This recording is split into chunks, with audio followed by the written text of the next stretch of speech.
Boa tarde a todos e a todas. Sejam bem-vindos e bem-vindas a este painel de Quem Compete pelo Mar em Portugal. Começando por me apresentar, eu sou a Eugénia Barroca, sou bióloga marinha e sou representante regional para a Europa e lusofonia da Sustainable Ocean Alliance, da SOA, que tem a missão de restaurar a saúde do oceano.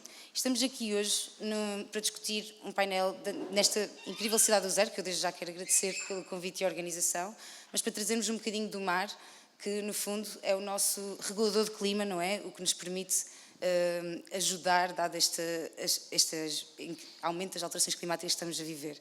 E neste tema que vamos focar hoje sobre de quem compete, digamos, pelo mar em Portugal, anteriormente era mais referido como a economia do mar. A economia do mar, então, que engloba todos os setores económicos, seja de oceano, nas costas e nos mares, mas hoje em dia estamos a transitar para focar mais na economia azul, em que no fundo é trazer o compromisso para todos estes setores e todas estas áreas económicas ligadas ao oceano com a sustentabilidade, garantem a preservação e a proteção e até restauração, dados os que já estão degradados, dos ecossistemas marinhos e costeiros. E temos aqui excelentes convidados hoje connosco, de vários setores, que vão trazer um bocadinho mais da vertente, seja do setor das pescas, do setor da biotecnologia têxtil e até das energias eólicas offshore. E eu vou começar com a primeira questão. Queria só explicar a todos que vamos durar mais ou menos 70 minutos, ou seja, vai ser 1 hora de discussão e depois temos 10 minutos para vocês colocarem as vossas questões também e temos aqui um debate com o público, só para haver essa consciência. Então, a primeira pergunta é um bocadinho para vocês ficarem a conhecer também os nossos convidados e também as organizações que eles trabalham. E é como é que a vossa organização e o vosso trabalho individual contribuem então para a economia azul portuguesa. E então passava a palavra à Teresa Silva, que está aqui connosco para começar. Obrigada. Então, boa tarde a todos e obrigada por estarem aqui e parabéns à Cidade do Zero pela organização deste mega evento, terceira edição. Meu nome é Teresa e eu estou no CITEV, no Centro Tecnológico da Indústria Têxtil e do Vestuário, sediado em Famalicão. E estou aqui até pelo projeto BIT, da Bioeconomia na Indústria Têxtil. E à partida, a indústria têxtil, o que é que tem que ver com o mar? Pois utiliza muita água, não é? Altamente poluente. E no fundo, o que é que nós no CITEV tentamos já há alguns anos, e até noutros projetos que não o BIT, é na inovação dos recursos que nós tiramos do mar, não é? Até tentar não ir buscar ao mar recursos e buscar a outras indústrias, subprodutos de outras indústrias que venham do mar, essencialmente na redução do consumo da água que a produção do têxtil tem, não é? E então já temos desenvolvido com empresas e com as universidades novos processos de tingimento a seco. Também vamos ao mar buscar pigmentos pelas algas, mas depois vamos tentar produzi-los biotecnologicamente, ou seja, no fundo, usamos o mar até como fonte de inspiração, mais do que como recurso. Mas claro que recorremos ao mar e recorremos à fonte principal dele, que é a água. Então, a indústria têxtil está absolutamente comprometida com estas questões dos recursos e está essencialmente a trabalhar no sentido de não impactar tanto o mar e de até limpar o mar ao ajudar na recolha das redes de pesca e já estamos também a desenvolver produtos com as próprias redes. Por isso é todo no sentido sempre de não pilhar o mar, sim, e devolver-lhe a melhor qualidade possível, basicamente. Ok. Obrigado a todos por estarem aqui, a tirarem um bocadinho do vosso dia para nos ouvir a falar de oceanos. O meu nome é Paulo Chainho, sou engenheiro de projetos na WAVEC Offshore Renewables. Eu penso que a minha empresa, a pergunta é como é que a organização contribui para a economia azul portuguesa. Eu penso que o WAVEC é um bom exemplo, é uma boa história de sucesso em Portugal. É uma empresa privada, sem fins lucrativos, portuguesa, que há mais de 20 anos estuda os desafios técnicos, económicos e ambientais de desenvolver tecnologias de aproveitamento de energia renovável marinha em Portugal e fora. Trabalhamos muito para projetos internacionais também. Uma empresa relativamente pequena, somos cerca de 25 investigadores / consultores. Uma empresa com, pronto, como disse, com mais de 20 anos, tem numa indústria que ainda é incipiente, finalmente está a ganhar alguma tração. Mas tivemos, e Portugal é um bom exemplo disso, estivemos envolvidos em praticamente todos os projetos de energia renovável marinha a acontecer em Portugal, e foram muitos, ou já foram alguns, mais que dos dedos de uma mão, certamente.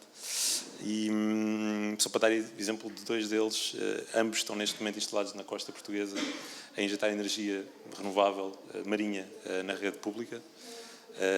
O primeiro que iria falar é a Core Power. O projeto da Core Power é um dispositivo de energia das ondas, no qual a nossa empresa foi responsável por desenvolver os primeiros modelos numéricos que calculavam, estimavam a produção de energia com base na geometria do dispositivo, produziu o primeiro protótipo que foi testado para garantir que os modelos numéricos estavam certos, até a instalação do projeto no mar. Neste momento está instalado ao largo de Póvoa de Varzim, um projeto à escala real, um dispositivo enorme, 30 metros, e neste momento está a funcionar. O outro que talvez conheçam é um exemplo mais conhecido, o WindFloat.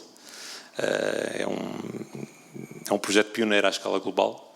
Foi se não me engano, a primeira ou a segunda turbina eólica flutuante a ser instalada numa plataforma flutuante. Essencialmente consiste em pegar numa turbina eólica daquelas que conhecemos, que estão em terra, pô-la numa plataforma flutuante e garantir que ela funciona durante 25 anos no mar. Tem imensos desafios técnicos e Portugal foi pioneiro nisso. O EVEC teve um papel quase na fase inicial de, no fundo, convencer a EDP Inovação a investir nesta tecnologia. Eles queriam investir nesta área e estavam à procura da melhor tecnologia para investir, e nós tivemos esse papel de ajudar a convencê-los que era uma tecnologia boa e que valia a pena investir nela. Com os resultados que teve, os bons resultados que tem tido até hoje, já passou a fase de protótipo, está na fase pré-comercial, com 3 turbinas instaladas ao largo de Viana do Castelo. E pronto, acho que temos tido algum outro muito positivo para atrair indústrias, novas tecnologias e desenvolver a economia do mar português que necessita. Olá, boa tarde. Eu chamo-me Rita, pertenço à Associação Natureza Portugal, que é representante da WWF no nosso país, que é a maior ONG de ambiente do mundo, que tem escritórios espalhados por vários países. Por exemplo, na Europa, todos os países da Europa têm um escritório da WWF, portanto está bastante espalhada pelo mundo. Eu sou bióloga marinha de formação, sou coordenadora do Programa de Oceanos e Pescas, trabalho na WWF já há cerca de 10 anos. E a nossa perspectiva, a nossa contribuição aqui para a economia azul é, no fundo, ser aqui a voz da sociedade civil e representantes da sociedade civil em vários fóruns. Nós vamos acompanhando várias áreas, obviamente gostaríamos de acompanhar todas e com a mesma profundidade, às vezes não é possível, mas temos um trabalho bastante, já mais de 10 anos com as comunidades pescatórias, com os pescadores, portanto, muito virado para a pesca, e que tentamos trabalhar todo o trabalho que fazemos do terreno, trazer também para os decisores e também para trabalho com empresas e com influência nas políticas públicas, e depois todo o trabalho também ligado com a conservação marinha, mais diretamente, e aí vamos acompanhando tanto questões ligadas, por exemplo, com a expansão das renováveis offshore, com a mineração em mar profundo, com as áreas marinhas protegidas e a meta 30-30, acho que iremos, se calhar, abordar um bocadinho este tema, mas que é uma meta muito importante, que até 2030 pretendemos ter 30% do nosso mar protegido. E, portanto, há assim várias políticas que são emblemáticas para nós e para a qual nós tentamos nos dedicar. No entanto, como temos uma equipa já de cerca de 30 pessoas, não todas a trabalhar no mar, ok? No mar somos 4, mas somos uma equipa que vive, no fundo, de dinâmicas de projetos e, portanto, muitas vezes também temos esta problemática de encontrar projetos que também consigam dar apoio também aqui para o nosso trabalho e para conseguirmos fazer uma boa representação da sociedade civil nestes diferentes fóruns que referi. Já há bocadinho estávamos a comentar, para nós o nosso maior objetivo é precisamente fazer este equilíbrio entre as várias agendas que existem. Vamos falar hoje, de certeza, sobre a agenda da transição energética, que é muito importante e para o qual todos que estamos aqui provavelmente nos preocupamos e tentamos contribuir de alguma forma. Temos também a agenda da conservação da natureza e há aqui este equilíbrio, muitas vezes, que nós tentamos trazer, tanto quando falamos com empresas e decisores, para não se esquecerem que não pode ser só a transição energética e temos também de trazer a questão da conservação da natureza, como também às vezes na parte da conservação da natureza também fazer aqui não nos podemos esquecer também o quão importante é também assegurarmos a transição energética e portanto há aqui este nosso papel tanto um bocado de facilitadores e de juntar várias partes e perspectivas diferentes a discutirem estes assuntos, como também de somos stakeholders e temos posições e muitas vezes temos que ser nós de alguma forma a dar um murro na mesa e ter aqui sim uma posição mais forte. Portanto, há aqui também este duplo papel e portanto, tentamos trazer o melhor possível aqui para a questão da economia azul. Muito obrigada a todos. No fundo, lá está, a economia do mar a nível mundial, que representa cerca de 1,5 bilhões de dólares por ano.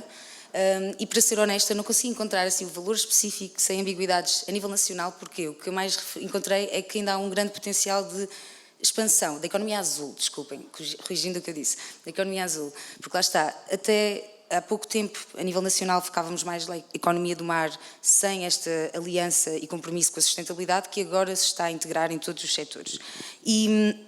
E dado essa expansão, que agora há um grande potencial e um investimento e objetivo do nosso governo, e até por sermos parte da União Europeia e termos comprometido com diversas diretivas nesse sentido, gostaria de vos perguntar como é que então pode-se assegurar que este crescimento económico garanta a sustentabilidade, seja dos ecossistemas marinhos, mas também os benefícios para as próprias comunidades locais.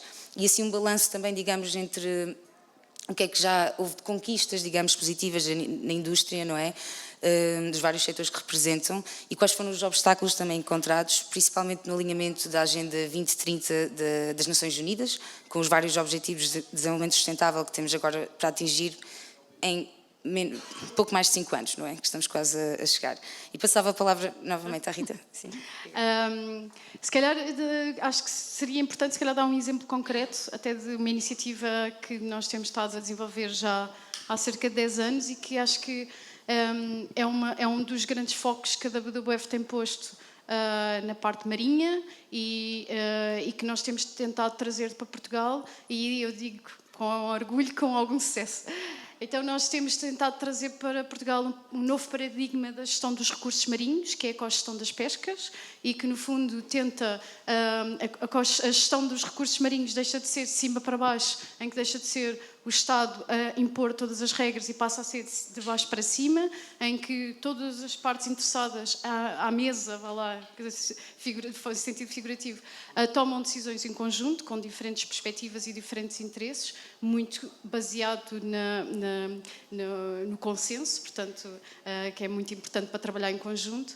E o que tentamos então é fazer esta gestão destas pescarias desta forma partilhada. Nós, Portugal, desde 2020, somos o único país da Europa que tem um enquadramento legal para esta forma de gerir recursos. Portanto, é uma coisa muito inovadora. Já há outros países que estão a tentar seguir-nos as pisadas. Espanha está a tentar nos seguir as pisadas, Itália está a tentar seguir-nos as pisadas, a zona toda do Adriático também, mas como nós estamos a trabalhar desta forma, com uma ligação também tão forte e tanto apoio político, Portugal é realmente, sem dúvida, inovador. Temos também tentado seguir muito o exemplo da Catalunha, que é uma parte de Espanha e que já tem 60% de todas as pescarias em cogestão. E, portanto, nós, neste momento, desde 2020, temos estado a trabalhar e já temos 2 comitês de cogestão, com realidades muito distintas, portanto, é a apanha do percebe da Reserva Natural das Berlingas, em que são 40 mariscadores, é uma comunidade muito pequenina, mas com características muito específicas numa área protegida, que é uma das áreas mais ricas que nós temos em termos marinhos em Portugal, continental. E depois estamos a trabalhar, temos o segundo comitê, que é o Comitê de Gestão da Pesca do Polvo todo o Algarve, e aí estamos a falar desde Algesur até a Vila Real de Santo António. Estamos a falar de 17 associações de pescadores, estamos a falar de mais de 800 licenças de pesca, portanto, uma dimensão completamente diferente, e para o qual, em conjunto, vamos aprendendo uns com os outros como é que poderemos todos desempenhar um melhor papel na gestão dos recursos marinhos. Portanto, a Cogestão baseia-se muito nesta questão da capacitação e nós, do nosso lado, da WWF, defendemos muito que as pessoas também, para conseguir ter uma voz, para conseguir também se preocupar com as questões da sustentabilidade, precisam estar capacitadas também para isso e, portanto, tentamos que estes processos de cogestão sejam muito no lado da capacitação, mas não são só os pescadores que precisam ser capacitados. Os cientistas precisam saber trabalhar com pescadores, os decisores precisam também perceber o lado dos utilizadores do dia-a-dia. Portanto, este trabalho conjunto é muito capacitante para todas as perspectivas e todos aprendemos muito ao longo do processo. Estes processos são totalmente baseados em ciência, sempre com articulação com o conhecimento empírico dos pescadores, e acaba por ser aqui uma forma diferente de tomar decisões e tentar, com a melhor informação disponível, a basear-se. Só assim 2 notas muito rápidas em termos de barreiras de resultados e também de desafios. Nós estamos a conseguir desenvolver os planos de gestão em conjunto e a implementar os planos de gestão. Portanto, isto é a principal tarefa que os comitês de cogestão têm que fazer, é desenvolver e implementar estes planos de gestão, apoiar a monitorização e apoiar a fiscalização. Portanto, todo o grupo tem estas tarefas. O que vamos notando que, ao longo do tempo, os pescadores começam a surgir novas lideranças, normalmente pescadores mais novos, mais preocupados com o futuro, que querem ir a fóruns internacionais, mostrar o que têm aprendido, partilhar com outros pescadores e, portanto, isso é muito enriquecedor da nossa parte e o mesmo também dos próprios cientistas, portanto, começam a pensar em projetos científicos de uma forma completamente diferente, de integrar outro tipo de conhecimento também, complementar, o que também é muito interessante. E também aqui esta questão que é importante, porque é que é o nosso interesse nisto, não é? Podem perguntar porque é que a WWF está tão interessada em estar envolvida na gestão dos recursos marinhos. Porque o que nós pretendemos com isto é que se pesque menos e que se ganhe mais dinheiro. Ou seja, pesca-se menos, não estamos a ter tanto impacto no ecossistema, portanto estamos a pescar melhor, não é? E ao mesmo tempo as comunidades pescatórias e principalmente as pessoas que são dependentes destes recursos conseguem também ter outra, não têm quase aquela ganância de ter que pescar tudo porque precisam de sobreviver, não, têm outras fontes de rendimento, têm melhores fontes de rendimento mais seguras e mais consistentes e por isso conseguem também muitas vezes ir defender o próprio recurso, a associação, estar disponível para outras coisas e não estar só com a questão de pescar. Agora há aqui 2 desafios muito grandes, é a questão do tempo. Estes processos demoram muito tempo e, portanto, nem sempre as pessoas têm esta resiliência e esta vontade para esperar pelos resultados. Às vezes, em termos políticos, é muito complicado explicar isto aos políticos, não é?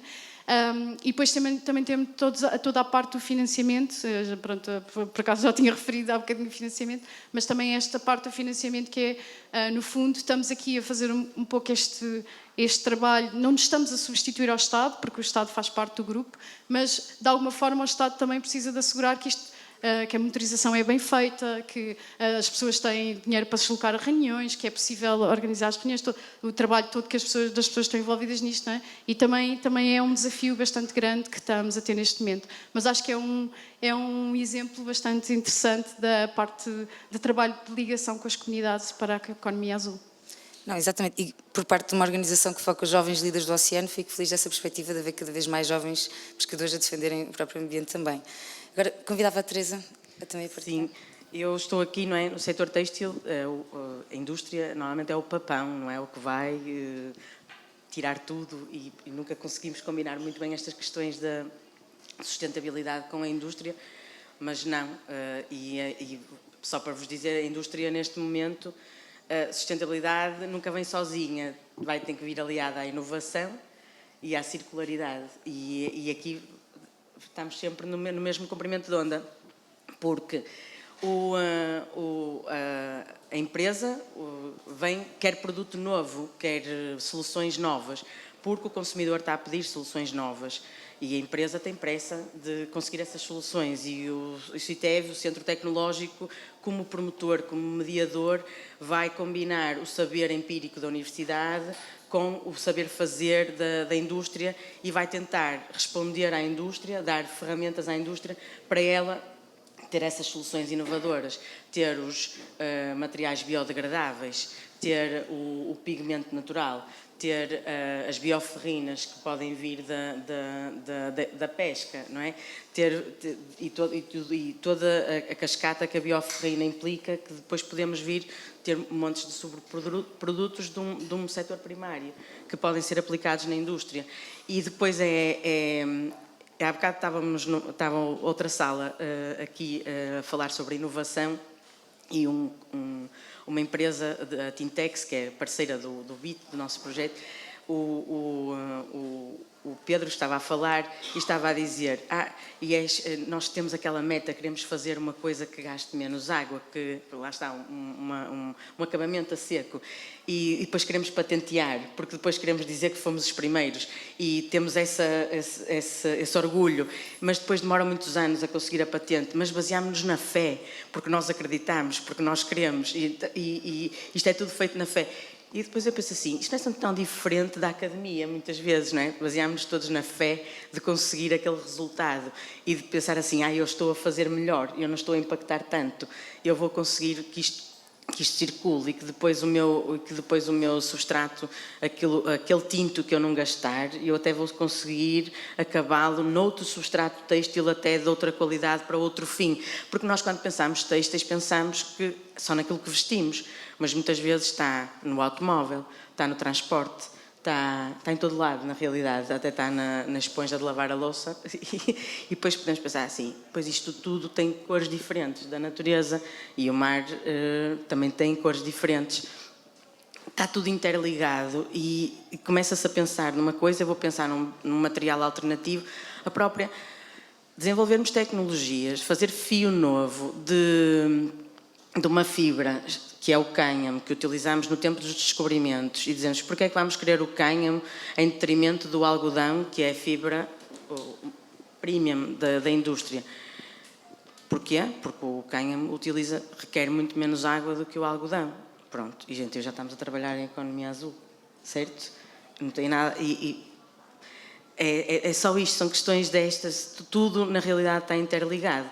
Queremos, é um biomaterial novo, queremos um resíduo novo de uma nova indústria, estamos a circular, vamos criar métricas de sustentabilidade, vamos fazer uma etiqueta do produto que todos vamos ter que fazer, todos os setores, nomeadamente o têxtil. O que é esta etiqueta do produto? O passaporte digital do produto é um semáforo do produto que vai dizer todo o ciclo que ele levou a fazer, desde de onde é que colhemos a fibra, onde é que fizemos a malha, onde é que ela foi confeccionada, e quando formos a ver, se calhar o produto deu a volta ao mundo e lá está a quantidade de litros de água que o produto gastou.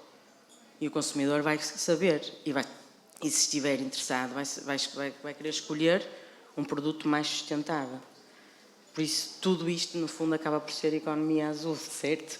E nós, como capacitadores, somos uma equipa multidisciplinar, fazemos essa combinação de conhecimento para dar à indústria todas as ferramentas possíveis e imaginárias para ela se tornar mais forte, com mais qualidade e mais virada para o consumidor, porque é sempre o consumidor, somos nós, atentos ou não é? Que vamos impulsionar tudo isto. No fundo é isso. Obrigada, Teresa. Não, e claro, até a parte das fibras, não é? Em termos da poluição marinha, há uma grande percentagem de microplásticos, não é? Microplásticos, sim. Têxteis, hoje em dia já não precisamos de usar tantos amaciadores como usamos, porque os próprios detergentes que já são desenvolvidos para a indústria têxtil já têm qualidade suficiente e já não libertam tantos microplásticos como antigamente. Então nem precisamos de usar dois produtos, só usamos um, que ele tem qualidade, e em menos quantidade, também é a mania de usarmos muito detergente, não é preciso, porque o nosso têxtil já tem qualidade, já não precisa daquele detergente todo para ficar bom, claro, depois de lavar. Sendo fibras naturais também, melhor ainda. Precisamente. Ótimo. Obrigada, Teresa. Agora passava então, mudamos para outro setor, mas também tudo focado no mar, mas do Paulo. Sim. Bom, então, sim, eu no fundo represento aqui no painel o setor mais ligado à energia, mas, portanto, indústria importante para a transição energética, muito importante, mas também considero que, portanto, a pergunta é como é que o crescimento da economia azul é sustentável e beneficia não só, neste caso, potencialmente a transição energética, mas também o meio ambiente e as comunidades locais. Os projetos, obviamente, têm que ser economicamente viáveis para o promotor, têm que ser viáveis e ter um benefício para o próprio promotor que os desenvolve, mas, obviamente, isso é um ponto muito importante, têm que ter uma preocupação para o ecossistema onde vão ser implementados. Ecossistema ambiental e social, porque são áreas, e no caso das energias renováveis offshore, eólica offshore, estamos a falar de projetos com uma dimensão muito, muito grande.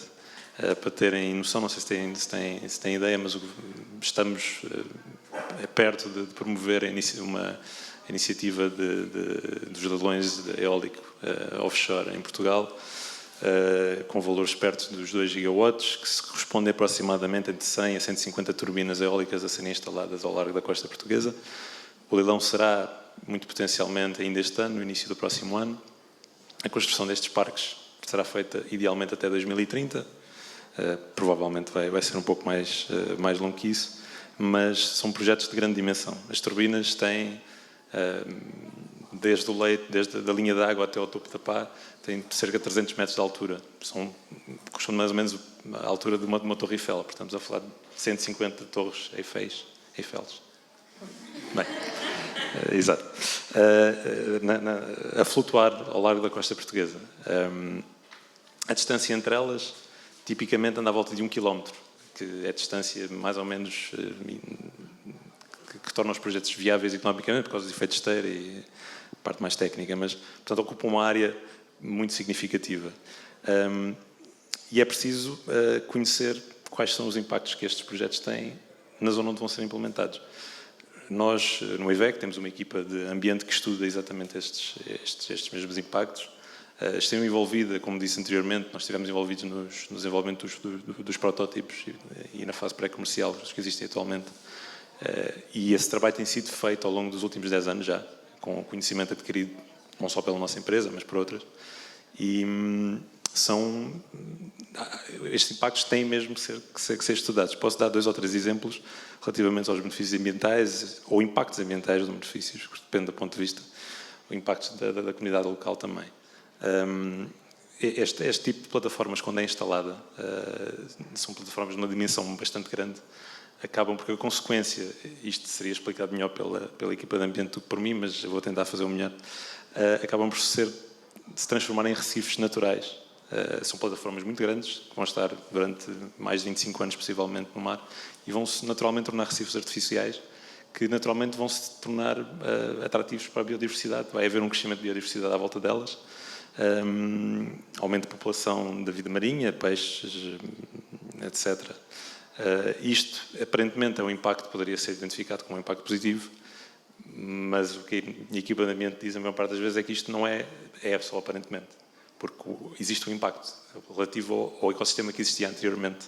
Portanto, é preciso avaliar de que forma é que consegues mitigar, porque o aumento de determinado tipo de populações de peixe pode reduzir as endémicas que já lá existiam. Portanto, tudo isto acaba por ter que ser investigado, analisado e recomendado com medidas de mitigação que reduzam este tipo de impactos e eu participei diretamente em ambos os projetos e vi algumas decisões do ponto de vista ambiental tiveram um impacto económico significativo nos projetos, aumentaram os custos dos projetos, de forma mesmo a minimizar os impactos ambientais que poderiam ter em algumas das espécies. Pronto. Só mais um exemplo. Estas áreas que, no caso deste primeiro leilão, poderão ocupar cerca de 600 km quadrados da costa portuguesa, ao largo da costa portuguesa. A maioria das vezes, ou a grande maioria destes projetos, acabam por se tornarem áreas de exclusão de pesca. Portanto, naturalmente, tornam-se áreas marinhas protegidas. E, mais uma vez, isto potencialmente poderia ter um impacto negativo para as comunidades pescatórias, como a Rita também falou, mas lá está, nada disto é preto e branco. Tem que se analisar quais são os reais impactos de ter uma área marinha protegida numa zona longe da costa, cuja população, certamente a vida marinha vai aumentar e vai radiar para as zonas circundantes destes projetos e, talvez no curto e médio prazo, tudo isto tem que ser quantificado e estudado, mas no curto e médio prazo pode vir a beneficiar essas mesmas comunidades pesqueiras. E elas têm estado a ser envolvidas ao longo dos projetos, eu não tanto diretamente, mas a equipa de ambiente há muita comunicação com as associações de pescadores e já participaram mesmo ativamente nos 2 projetos que já tivemos na costa portuguesa.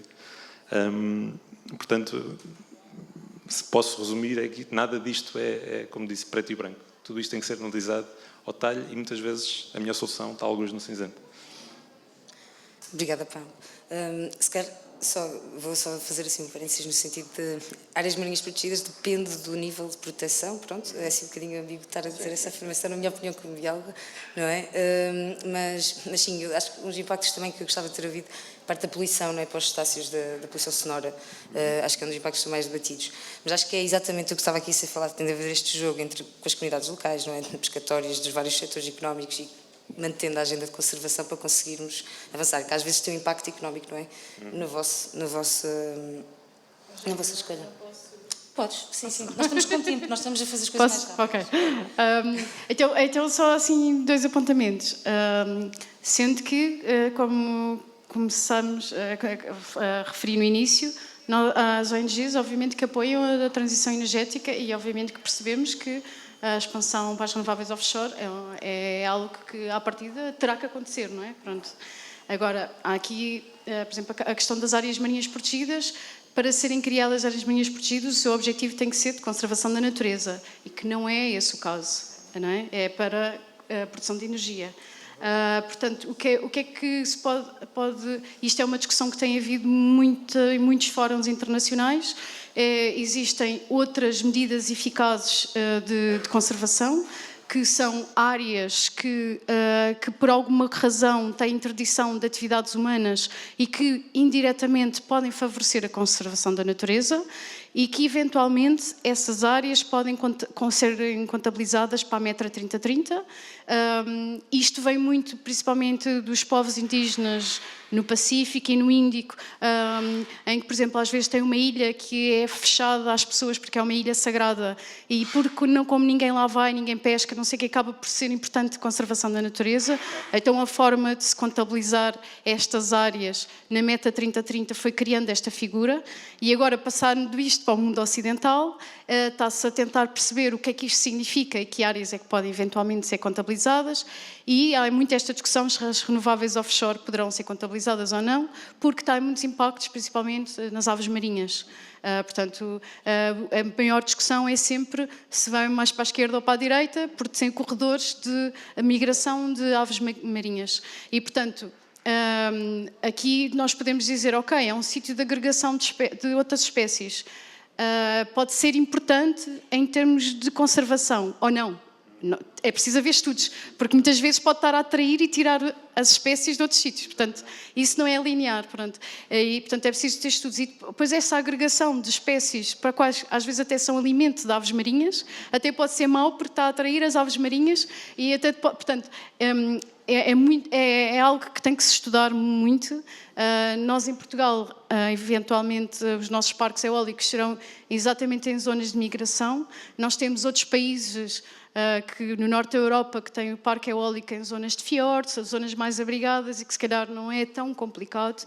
No nosso caso, ainda temos muita informação que é preciso de ser recolhida e analisada. Há muitos estudos que estão a ser feitos de mapas de sensibilidade, não só de aves marinhas, mas também, inclusivamente, dos próprios cetáceos, porque sabe-se que há a produção de energia eletromagnética e que isso influencia a migração de muitas espécies e até dos próprios cetáceos. A parte da poluição sonora, em certas frequências, pode ser pode no fundo pôr os cetáceos baralhados e, portanto, isso pode também ter complicações e, portanto, ou seja, é preciso, a nossa posição tem sido muito precaucionária no sentido que é preciso estudar, é preciso saber exatamente o que é que isto significa. E inicialmente os parques iniciais estavam propostos pelo Governo, até inclusivamente apanhavam zonas de ZPEs, zonas de proteção especial.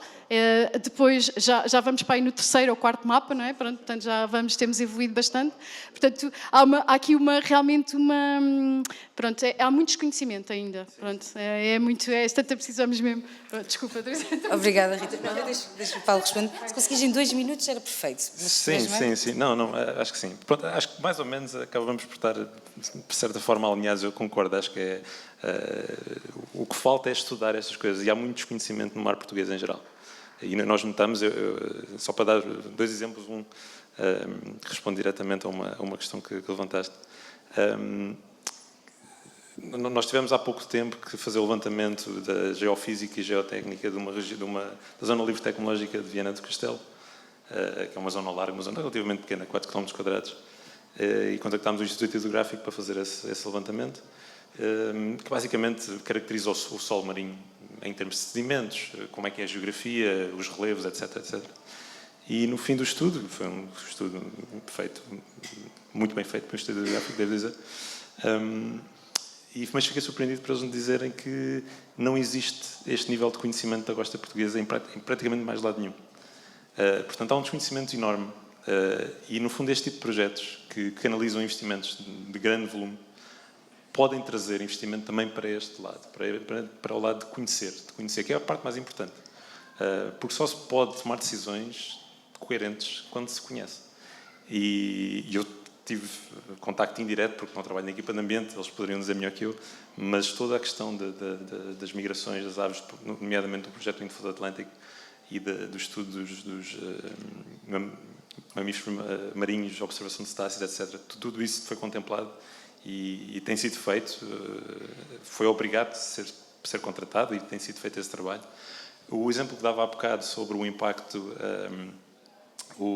uma recomendação ambiental que teve um impacto económico foi precisamente a questão dos campos eletromagnéticos do cabo submarino que liga a terra ao parque eólico. Foi identificada uma espécie, eu tenho ideia que até fomos nós que fizemos esse trabalho no EVEC, foi identificada uma espécie que tinha realmente uma sensibilidade superior.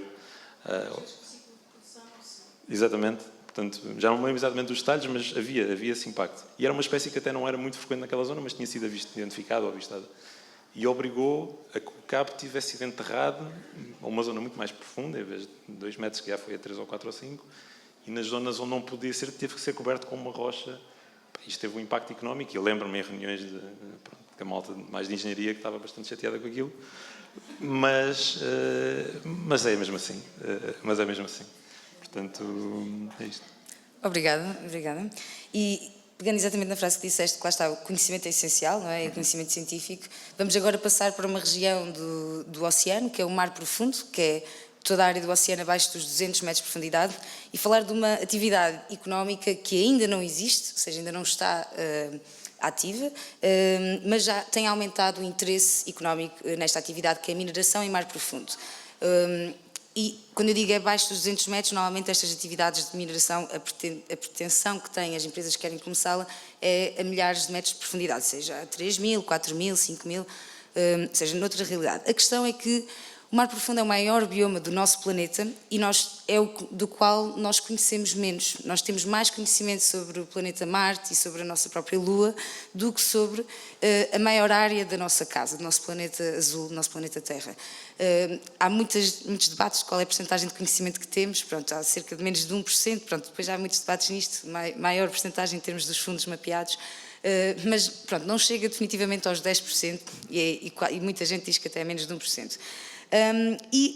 Dado este interesse crescente nesta atividade da mineração em mar profundo, só que perante esta falta de conhecimento científico e com o pouco conhecimento científico que vamos tendo, vamos compreendendo que os impactos desta atividade possam ser irreversíveis e catastróficos. No entanto, que há uma grande necessidade ainda de um conhecimento científico de base, porque a maior parte deste bioma é desconhecido ainda para nós, e as suas espécies e os seus processos e tudo mais. Nos últimos 2 anos tem havido nos últimos anos, mais do que 2, tem havido um crescimento, um movimento, seja da sociedade civil, de várias empresas também da indústria, que têm tomado a sua posição em relação a esta atividade, a dizer que não querem usar estes minerais nos seus produtos. E nestes últimos 2 anos, ou seja, há 2 anos atrás, na Conferência dos Oceanos das Nações Unidas, cá em Lisboa, a primeira aliança de 3 países tomou uma posição a favor de uma moratória a esta atividade, que uma moratória, no fundo, é pedir para pôr uma pausa neste processo de regulamentação que se está a fazer agora, de criar as regulamentações para permitir que comece, pôr uma pausa e dar prioridade ao conhecimento científico, para, com base no conhecimento científico, realmente se tomar as decisões e serem coerentes nesse sentido. E agora, desde estes últimos 2 anos, já temos 32 países a nível mundial que tomaram uma posição, seja a defender uma moratória ou uma pausa precaucionária, há estes 2 termos que vão utilizando. E dado este contexto, porque, como temos falado aqui, obviamente que nós precisamos da transição energética, óbvio que todos sabemos que é uma necessidade e é essencial, mas há que pensarmos como fazê-lo e quais são realmente os impactos de como é que vamos fazê-lo. Então a pergunta que eu queria colocar, só deixando antes só o facto de que aqui em Portugal nós tomámos uma posição já a nível internacional, de proteger a nível das águas nacionais, mas as nossas águas nacionais ainda não estão protegidas, só com este parágrafo. Então, estamos aqui a focar o mar português. Eu queria perguntar como é que nós conseguimos equilibrar esta necessidade que há de novos materiais para a indústria, na transição energética que vivemos, com a conservação dos ecossistemas marinhos, não é? E quais são os compromissos específicos que cada um de vocês nas vossas atividades e organizações estão dispostos a assumir para garantir que esta transição seja realmente sustentável e a longo prazo também. E passava a palavra primeiro ao Paulo. Okay. Bom, então, pegando numa das coisas, daquilo que disseste, a transição energética, tudo começa no fundo aqui, não é? É por isso que estamos a fazer este caminho. A transição energética é algo que é essencial, é inevitável, é um caminho obrigatório que temos que percorrer. As consequências de não o fazermos já são conhecidas e já estão a ser sentidas, na verdade. E, portanto, esta mudança de paradigma que é absolutamente gigante ao nível global, temos que mudar o paradigma da forma como produzimos energia, como nos transportamos, como as indústrias... Toca todas as indústrias, a energia toca praticamente tudo. E mudar o paradigma da energia global é um dos maiores desafios, se não o maior desafio que temos na nossa geração. E esta transição não se vai fazer sem recursos, não se vai fazer sem materiais, sem minérios, sem... há estimativas de aumento de 400%, 600% de alguns destes materiais, cobre, cobaltos, grafites, etc. Lítios, que nos é mais próximo. E, no fundo, certamente, hoje em dia, felizmente, já há vários caminhos para chegar a este objetivo. Se calhar há 10 anos estava menos otimista do que estou hoje em dia para achar que podemos cumpri-lo. E há certamente várias formas de chegar lá. E a mineração de fundo marinho pode não ser um deles. Mas quando fechamos uma porta e quando há necessidade de aumentar, provavelmente vamos ter que abrir outras. E os impactos de mineração em terra também são muito mais conhecidos. E temos exemplos próximos da questão do lítio no norte do país, onde há muitos desafios para avançar com aquela exploração. Com razão, certamente, a maior parte das vezes. Portanto, são decisões muito sensíveis, muito difíceis de ter, de fazer, porque é um equilíbrio muito sensível. Há certamente outras alternativas que podemos explorar. A reciclagem de materiais, a inovação pode trazer uma diminuição da necessidade de determinados nível de materiais, se a tecnologia simplesmente evolui. Mas temos que nos lembrar que vamos precisar de materiais para fazer esta mudança de paradigma energético. Portanto, na minha opinião, avançar ou não com Deep Sea Mining, mais uma vez, e voltando à resposta da pergunta anterior, depende do conhecimento. Se não conhecermos os impactos que este tipo de exploração poderá vir a ter, não podemos tomar uma decisão informada de o fazer. Não é a minha área, ou seja, não trabalho diretamente neste tópico, mas do pouco que conheço, sei que há, por exemplo, sei que no Oceano Pacífico, acho que é lá um dos maiores campos de nódulos polimetálicos, são pequenos nódulos, relativamente pequenos, que existem espalhados em áreas, acho que o maior tem mais de 4 milhões de quilómetros quadrados, uma coisa absolutamente gigante, que é relativamente acessível porque os nódulos estão mesmo assentes no fundo marinho. Portanto, a pergunta que eu acho que se deve fazer é qual é que é o nível, podemos explorar 1% deste espaço, 2%, 5%, qual é o nível a que podemos ir de uma forma que não desvirtue completamente o ecossistema marinho, mas que nos permita também ganhar mais uma ferramenta para poder cumprir este objetivo maior que eu acho que temos que cumprir e não temos assim tantos anos mais para o fazer. Mais uma vez. Obrigada, Paulo. Passava a palavra à Teresa. Obrigada. Bem, assim eu estou aqui no meio, assim, medeio aqui o conflito. Entre aspas, sim. Às vezes, a gente, em determinados contextos mais específicos, nós somos os piores, não é? Os mais poluentes. Afinal, aqui a energia, as eólicas são piores que nós. Mas eu queria voltar assim um bocadinho aos anos de 1990, que talvez, se calhar, alguma parte da plateia não seja dessa altura, e recordar que antigamente as tinturarias largavam para o rio o produto, os tintos, e eu sou do Val do Ave e os meus pais têm casa em frente ao rio, e o rio ora era azul, ora vermelho, ora... enfim. E depois sou do tempo em que os empresários foram obrigados a ter estações de tratamentos de água dentro da própria tinturaria, porque não poderiam libertar águas poluídas para o rio. E foi, Deus me livre, ia ser impossível, ia ser a falência, e claro, e quem se quis reinventar foi para a frente e fortaleceu-se. E agora é impensável, em 2024, pensarmos em termos numa tinturaria que não faça tratamento das águas. Mas já se passaram muitos anos e já houve uma evolução, estratosférica, eu diríamos, não é? Porque noutros tempos não chegaríamos, nunca pensaríamos que num espaço de 30 anos conseguíssemos outro... Eu estou a falar em tratamento de água, nós agora já estamos a falar em processamentos a seco e agora já estamos a falar em ir ao fundo do mar buscar minério porque não temos que chegue no planeta para desenvolver a maquinaria que precisamos.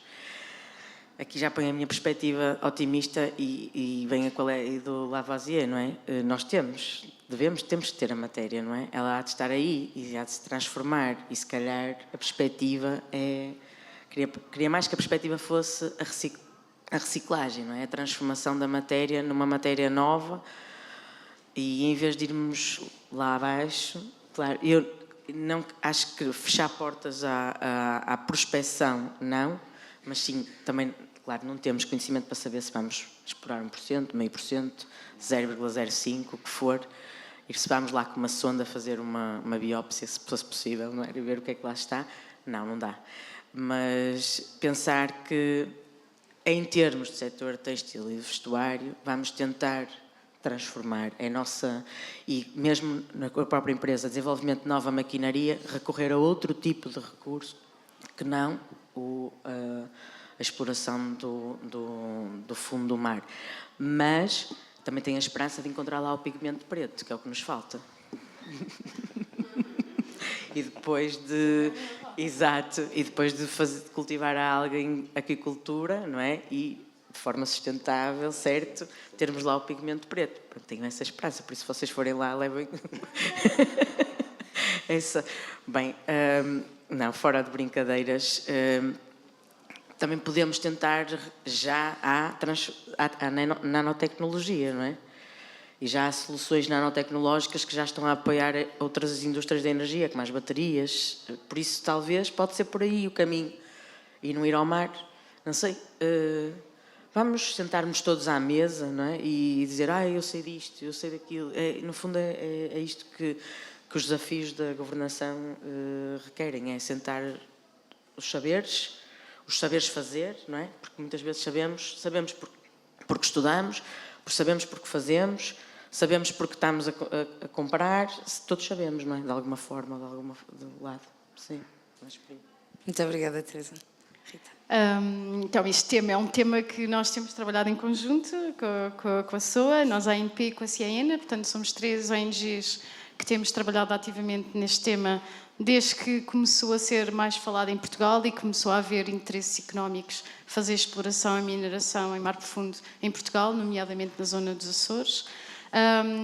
Nós temos estabelecido várias iniciativas, muitas viradas para a parte política e para também chamar a atenção e capacitar os políticos das nossas preocupações.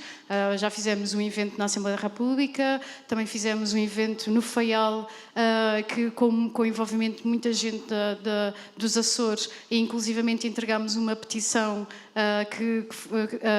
à Assembleia Regional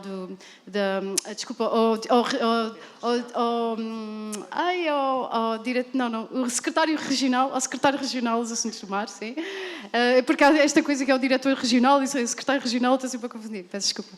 Portanto, e na altura essa petição motivou uma votação em Assembleia Regional que foi votada por unanimidade de todos os partidos políticos dos Açores contra a mineração em mar profundo nos Açores. Portanto, isto mostra que a própria população é contra, não é? E depois, e também nos Açores têm feito muitos estudos daquela zona, e cada vez que eles conseguem ir lá abaixo ou conseguem fazer mais recolhas e conseguem fazer estudos, descobrem imensas espécies, descobrem espécies muito importantes, principalmente para a nossa medicina e para todas as questões mais bioquímicas, etc.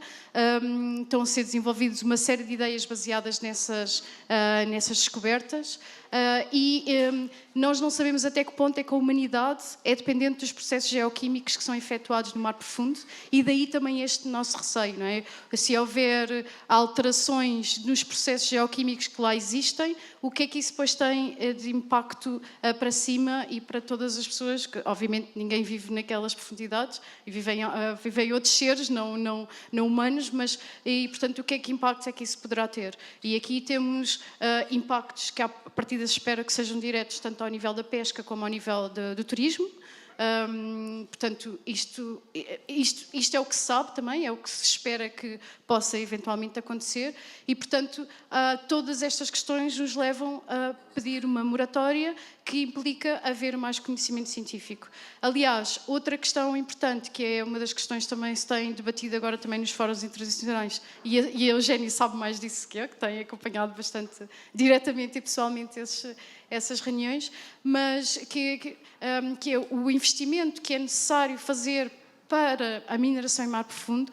Se começássemos hoje, só iríamos ter resultados daqui a 10 anos. E nós sabemos que pelas metas que foram estabelecidas de Paris em relação às emissões que temos que diminuir, nós temos também 10 anos. Portanto, quando nós começássemos a ir para fazer exploração em mar profundo, já não iríamos a tempo sequer de reverter e de ter impacto positivo na diminuição dessas metas, portanto, ou contribuir para diminuir para essas metas. Portanto, há aqui realmente também muitos contrassensos. Nós sabemos que há muitos interesses da indústria, mas também há muitas áreas que podemos investir, que o Paulo já falou, a questão da reciclagem.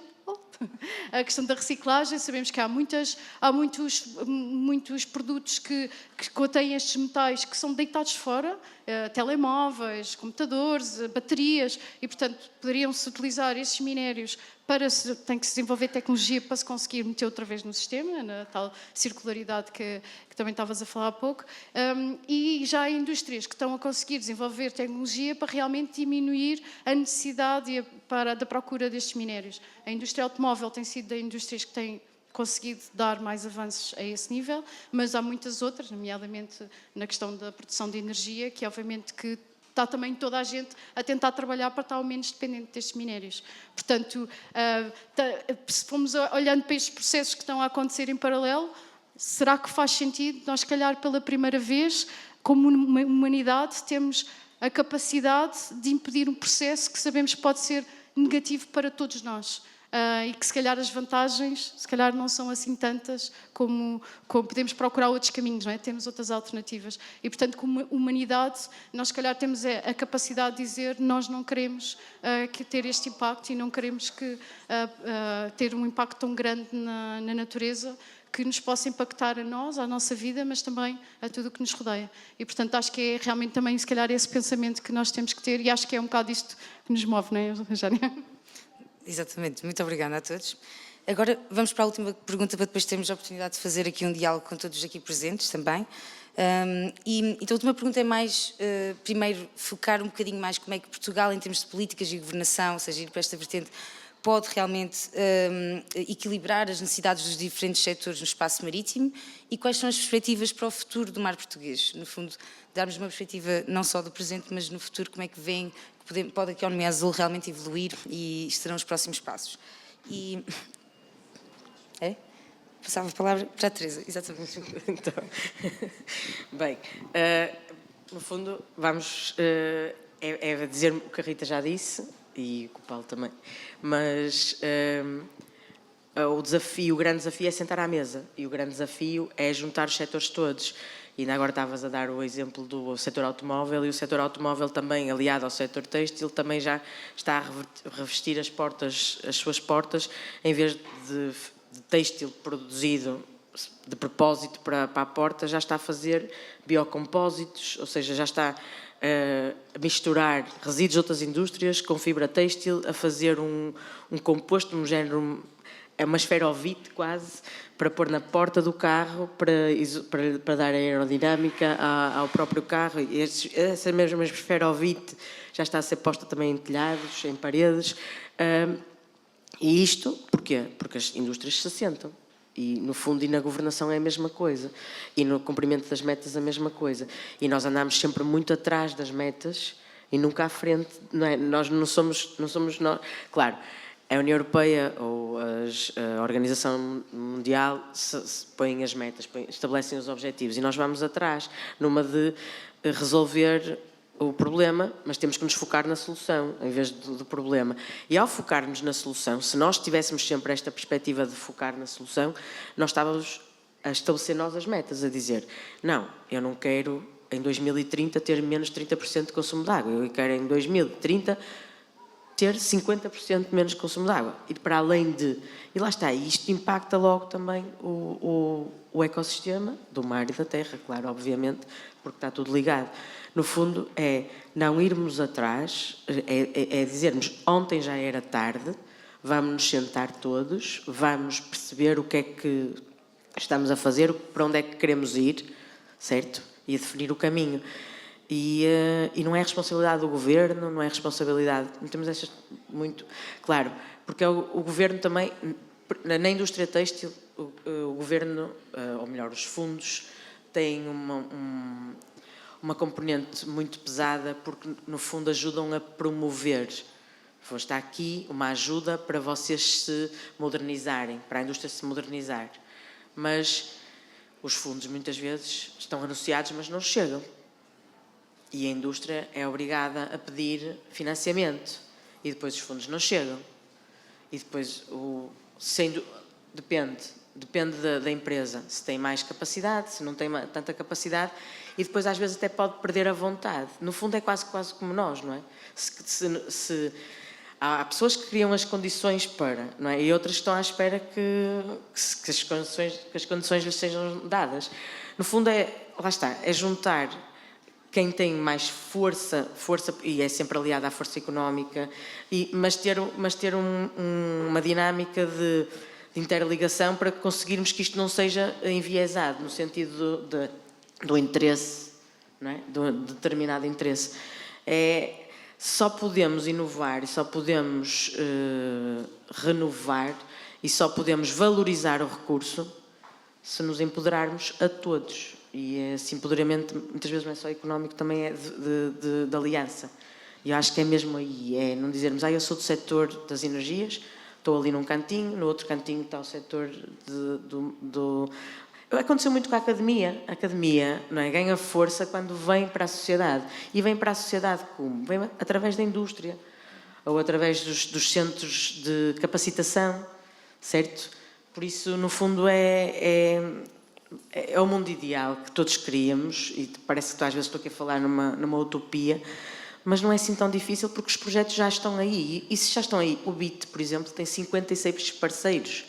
Não são 56 empresas, são universidades, são meia dúzia de universidades, são pequenas e médias empresas, são empresas grandes, são centros tecnológicos, são consultoras.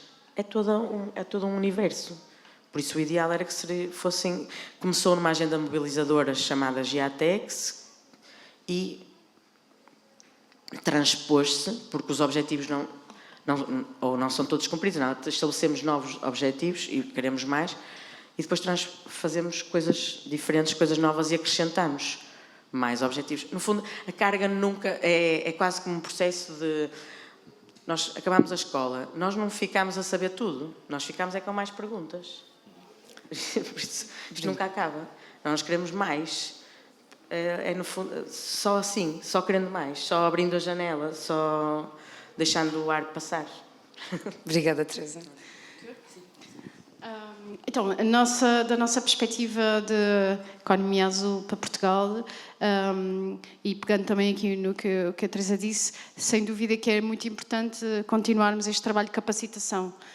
Capacitação da cidade, capacitação do consumidor, capacitação das empresas, dos políticos, e acho que, obviamente, não tem a ver diretamente com este trabalho, mas eu, pelo menos, pessoalmente, fico muito, muito feliz de ver uma sala como esta cheia de jovens e ver que os jovens cada vez estão mais empoderados e sabem mais e melhor e como defender as suas posições e como exigir tanto às empresas como também aos decisores melhores produtos, melhores políticas públicas, e acho que isso, sem dúvida, mostra, a mim, pessoalmente, pelo menos, dá-me alento de pensar que estamos no caminho certo. E temos é que o continuar, não é? Todos em conjunto, de diferentes maneiras, mas todos em conjunto. Acho que há aqui muitas questões ainda, políticas muito importantes que estão a ser decididas, discutidas, implementadas e para o qual nós temos mesmo que acompanhá-las, saber mais. Normalmente são políticas muito complexas e que são questões muito complexas que estão a ser debatidas muitas vezes em Bruxelas ou nas COPs e que depois vêm ter um impacto enorme no nosso dia-a-dia e, portanto, é mesmo importante nós, por exemplo, no nosso papel do ONGs, este papel que temos um bocado tradutor, de tentar passar a linguagem complexa com linguagem mais simples, para que todos nós consigamos perceber estes impactos e possamos ter um papel nisto, mas para isso também temos que saber o que é que está por trás, não é? O conhecimento, não é? E também é importante também haver este conhecimento que é recolhido da parte científica. A ciência também precisa de cada vez mais trabalhar em conjunto com as necessidades com as necessidades da sociedade e tentar dar resposta a essas necessidades para depois também alimentar esse conhecimento que depois vai ter estes impactos positivos. A minha visão, ainda há bocadinho estava a dizer em jeito de brincadeira, mas não é brincadeira. Eu sinto que todos os dias trabalho para que o meu trabalho acabe, ou seja, o meu desejo é que daqui a 20, 30 anos a WWF acabe porque já não há nada para fazer, está tudo ótimo e podemos ir trabalhar para a indústria e somos todos amigos. E, portanto, espero sinceramente que consigamos chegar a um futuro desses. Se calhar não será para já ou tão rápido, mas tenho esperança que isso aconteça. E depende de todos nós, não é? Atingiu. Obrigada, Rita. Sim, pronto. Relativamente à governação do espaço marítimo, que estava na tua questão inicial, penso que isto é um trabalho que já está a ser feito. A Direção-Geral de Recursos Marinhos está a desenvolver o PSOM, um plano de situação de ordenamento do espaço marítimo, cujo trabalho é exatamente esse, é tentar compatibilizar os diferentes usos que podem ser dados ao mar através de um processo de consultação de todos os stakeholders, de ouvir toda a gente, tentar garantir que todos têm, de certa forma, algum papel nesta definição das áreas. Uns têm mais força que outros. Pois. Mas pronto, é um trabalho que está a ser feito, não está acabado, não está terminado ainda. Mas pronto, na questão de governação, isto é uma obrigação. Quase todos os países da União Europeia têm os Maritime Spatial Plannings. Portanto, há uma força para definir que usos é que podem ser dados e qual é a compatibilização desses diferentes usos. Relativamente ao futuro do mar português, bom, eu, do meu lado, gostava que houvesse uma exploração efetiva, sustentável, dos recursos energéticos que o oceano nos dá. Nós temos uma das maiores áreas económicas exclusivas do mundo. Energeticamente não é possível explorar toda ela, porque é preciso transmitir energia para a Terra e não podem ficar assim tão longe. Mas pronto, que isto seja um setor que, a acontecer, catalise o desenvolvimento de uma fileira industrial ligada ao mar que nós precisamos, que está bastante adormecida. Não temos muita economia do mar, infelizmente. Há pouca indústria, há poucos centros de investigação, há pouca gente a trabalhar no mar. E isto é uma oportunidade que eu acho que é bastante única, que acaba por equilibrar dois. Nós temos que garantir a transição energética. Este é um dos caminhos e podemos capacitar um setor muito importante para Portugal, que é o mar, e trazer investimento para este setor através da energia renovável. Acho que seria uma excelente forma de o fazer. E estou optimista quanto ao futuro. A dependência energética portuguesa quanto ao exterior era de 80% há 10 anos, hoje está nos 65%, e eu acho que nós vamos passar a ser não importadores, mas exportadores de energia no futuro, e isso de certeza que nos traria imensos benefícios. E pronto, mais ou menos isto. Muito obrigada, Paulo, obrigada a todos. E eu sei que este painel chamava-se Quem compete pelo mar em Portugal, mas também na minha perspectiva de bióloga, acho que chegámos aqui à conclusão quais são os simbiontes e as simbioses, digamos, não é, que podemos realmente fazer neste futuro do mar português. E agora queria abrir o palco a vocês, não sei se alguém tem uma questão que gostava de colocar, sei que passámos um bocadinho o tempo inicial, mas ainda estamos daquele tempo total que eu disse. Alguém tem alguma pergunta? Podem fazer diretamente a um dos convidados ou em geral a todos? Não? Pronto, então eu tenho mais perguntas, na verdade. Então, eu acho que vou fazer só aqui uma pergunta mais focada no que falámos há pouco também,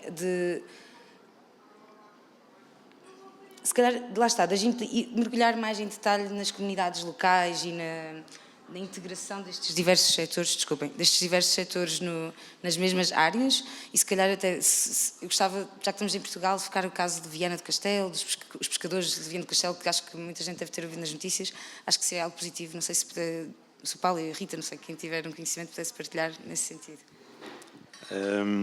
Sim, bem, mais uma vez, eu não estive tanto diretamente ligado a esse processo. A equipa de ambiente do EVEC teve, e não só em Viana do Castelo, mas na Póvoa de Varzim, no primeiro protótipo, foi a primeira vez, aliás, foi pioneiro ao nível global, porque foi a primeira vez que se colocou uma turbina eólica numa plataforma flutuante. E houve imensa preocupação de parte dos pescadores, houve imenso bloqueio.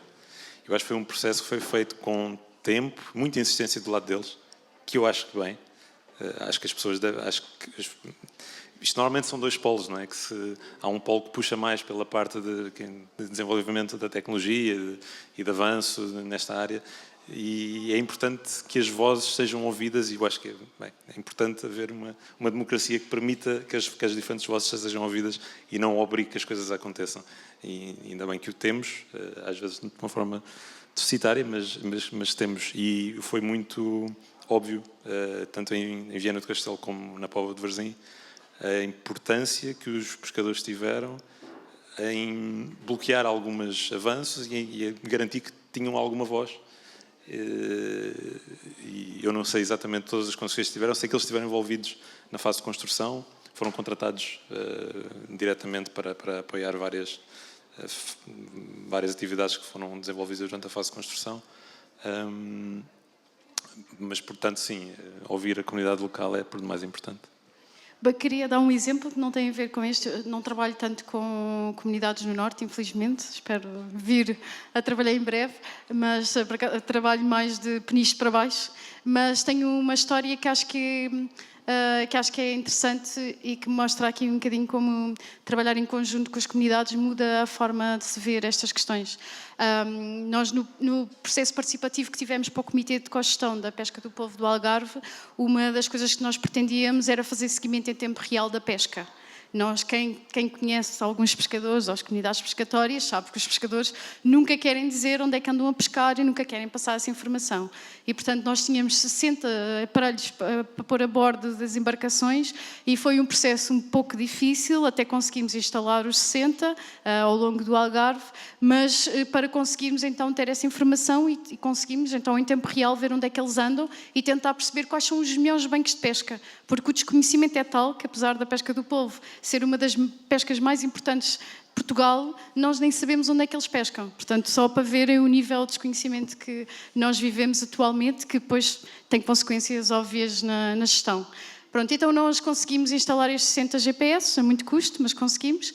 E, passado uns meses, saiu uma consulta pública para instalação, para uma consulta pública para um TUPEM. Um TUPEM, ajuda-me, é um... Título de utilização privativa do espaço marítimo. Pronto, exato. É que estes acrónimos, eu estou sempre a dizer TUPEM e depois... Acho que foi muito rápido. Título de utilização privativa do espaço marítimo. É um título que qualquer pessoa queira colocar qualquer coisa no mar precisa ter. Portanto, houve um processo prévio de reorganização das atividades pelo mar, que é o tal ordenamento de espaço marítimo que o Paulo estava a falar.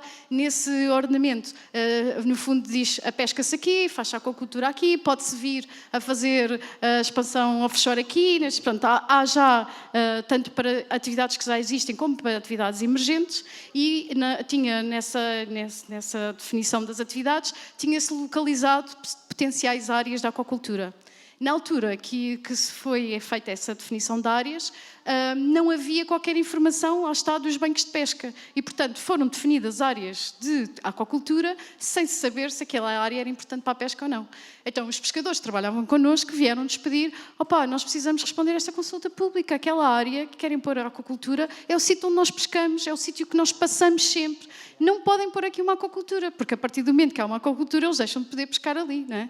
E então, nós fomos buscar toda a informação que tínhamos, só de 60 embarcações, portanto, nem sequer são todas, não é? Mas aquela informação foi suficiente para nós tirarmos mapas completamente factuais. Portanto, o Comitê de Cogestão respondeu à consulta pública em conjunto, sem propriamente tomar uma posição, portanto, dizendo, dado estes dados... portanto, estamos a passar-vos estes dados, estes são os dados que nós temos da pescaria e mostramos aqui que neste polígono é onde há pesca.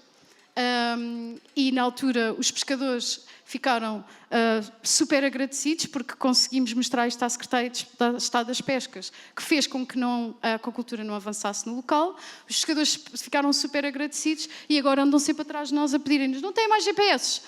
É que não sei quem também quer pôr o GPS a bordo e nós queremos. Então, no Algarve, agora o Algarve é mesmo um sítio em que a palavra, eu sei porque entretanto depois tenho um outro projeto de transição digital da pequena pesca, em que estamos a tentar precisamente instalar aparelhos a bordo para saber mais sobre outras pescarias e depois nós sabemos que da pesca do polvo isto foi muito útil, nós queremos pôr. Portanto, foi super fácil instalar os aparelhos e os pescadores neste momento sabem que já não é preciso esconder a informação, que esconder a informação até poderia ser é mau para eles e que esta partilha de informação poderá até proteger a sua própria atividade neste puzzle que agora nós temos no oceano de 500 atividades e que o oceano deixou de ser dos pescadores e passou a ter que ser partilhado por muita gente, não é? E, portanto, acaba por ser, a trabalhar com as comunidades é muito e são pescadores muito mais capacitados e que estão muito mais abertos a trabalhar em conjunto com ONGs e com cientistas, sem dúvida esclarecidas.